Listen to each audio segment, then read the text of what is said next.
start to dig a canal from the quarry to the river Nile.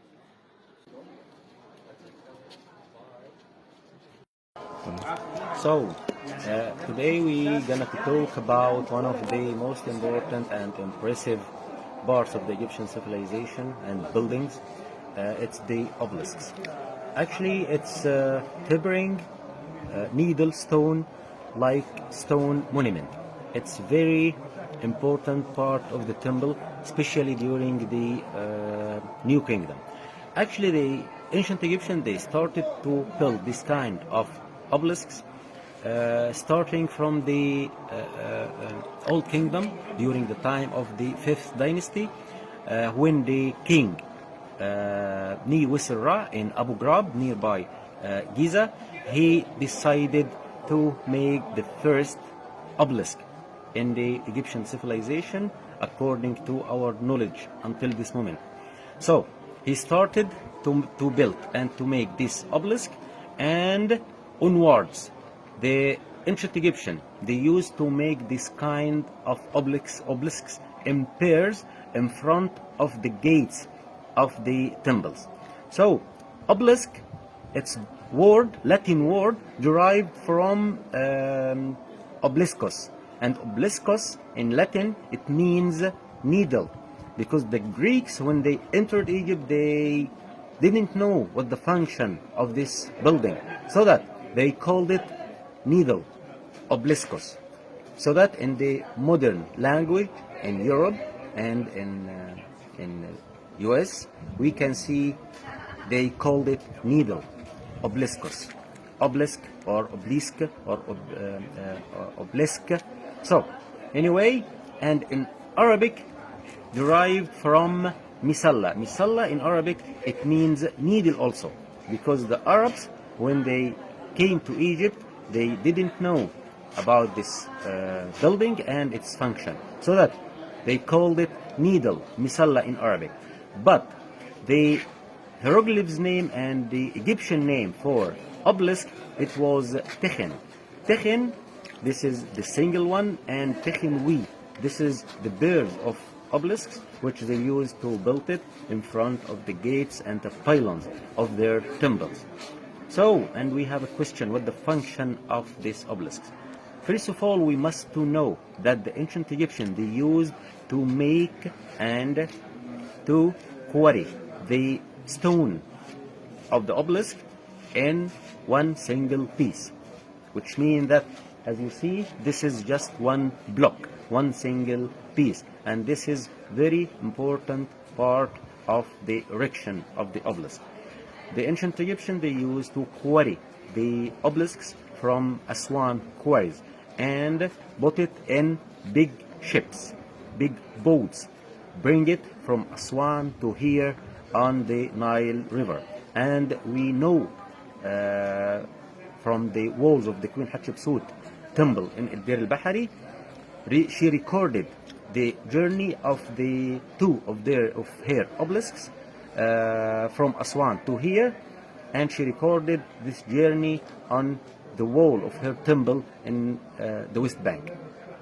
After they reached to the place, to the temple, the edge of the Nile, they started to remove the obelisk from the edge of the Nile inside the temple by the wooden sledge. They used to make this kind of huge wooden sledge to remove the obelisks on it, and under the wooden sledge they used cylindric wood for rolling, and to facilitate the transportation of this huge obelisks, they used kind of oil or mud, we don't know exactly, but they used to pour something under the sledge to facilitate the transportation. And when they reach to the place where they will erect the obelisk, they start to make a huge mound of sand or mud brick, and they start to drag the obelisk on it until they finish the work. Actually, the erection of the obelisks in the Egyptian civilization still one of its secrets. Why? Because actually we didn't knew and we didn't find any traces, for inscription, or for scenes explain and talking about the erection of the obelisk. We found just some words. From these words, we make this imagination and this theory, how the ancient Egyptian they used to make the erection of the obelisks in the Egyptian civilization. Actually, during the New Kingdom, a serious number of monolithic obelisks were often erected in the temples of the New Kingdom by many kings and queens. For example, here in Karnak, we still had two obelisks. Belongs to the 18th dynasty. The first one belongs to the king Thutmose I, and the second one for his daughter, the queen of Egypt, the Queen Hatshepsut. The ancient Egyptian, they used to consider the obelisk, it was the symbol of the sun god, so that they used to cover the top of the obelisks or the upper part of the obelisks by gold or by electrum. It's a kind of metal mixture between gold and copper and silver. And they used to cover the upper part, the top of the obelisk, by this kind of metal to reflect the sunrise, to make a kind of relationship between the sky and the earth, to make a kind of relationship between the god on the sky and his son on the earth, the pharaoh. And the second function of the sacred lake, the sacred obelisks, they used to record and engrave the most important actions, the achievements of the king on the sides of the sacred obelisks. So that, for example, on this one, on the eastern side of the obelisk of the king Thutmose III, we can see some inscriptions talking about his achievements. For example, he wrote under his cartouche in the middle of the obelisk, إير F إمنو F أنت إيه من نبني سوت تويك أنت إيه بتسوت, which means that I'm the great king Thutmose I, I erected many monuments for my great father, the god Amun-Ra, here in his temple. Khimti Ibitsut, this is the old name of Karnak temples. Ibitsut, it means the chosen place or the selected place for the god. So, anyway, actually, we didn't have any bears of these obelisks. The last two bears were in front of the facade of Luxor temple, but sadly they separated by the king Muhammad Ali Pasha when he presented one of them in 1819 for the French government.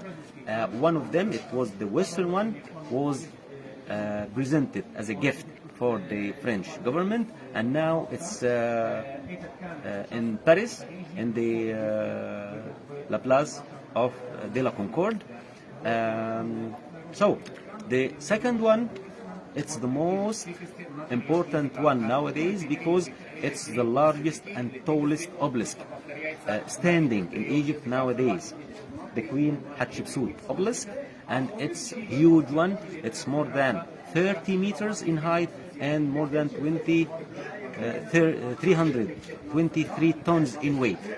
Actually, the Queen Hatshepsut, she recorded the journey of the two obelisks from the Aswan's quarry to Luxor temple on the walls of her temple in Deir Bahari in the West Bank, and it was a very important scenes for us to imagine how the ancient Egyptians they used to transport the obelisks from their quarries south of Luxor, about 300 more than 300 kilometers south of Luxor nowadays, and bring it by boats on the River Nile, by boats to here for the place in front of the facade of the temple or the gate of the temple to erect. And the Queen Hatshepsut talk about the story of quarry of the obelisks on the base of her obelisk. One of them still standing in its original place in situ, and the other one, it's the southern one, unfortunately destroyed when it's fell down because of the earthquake which struck Egypt in 27 BC during the Roman times, and it was lying nearby the sacred lake. 2 years ago we decided to re-erect again the top or the upper part of this obelisk. It's about 10 meters in height and around 92 or 93 tons in weight. We re-erected again nearby the sacred lake, and unfortunately we didn't find a lot of the pieces which separated from the southern obelisk of the Queen Hatshepsut. Nowadays we can see many of these obelisks around the world in the major cities in the world. We can see some obelisks in Istanbul, London, Paris, Rome, and by the way, in Rome, the obelisk there in Lateran Plaza or Laterano Square, it's the tallest and the largest obelisk in all of the Egyptian civilization, standing one. It's more than 32 meters in height and more than 355 tons in weight, and still exists in Rome in the square of Laterano nowadays. So anyway, we still have two obelisks in situ in the middle and the center of the Pharaonic temples belongs to the Queen Hatshepsut and her father, the god Thutmose, the king Thutmose the first. And as you see, they are standing in the middle of Pharaonic temples, indicate to the temple, indicate to the place of the god's house.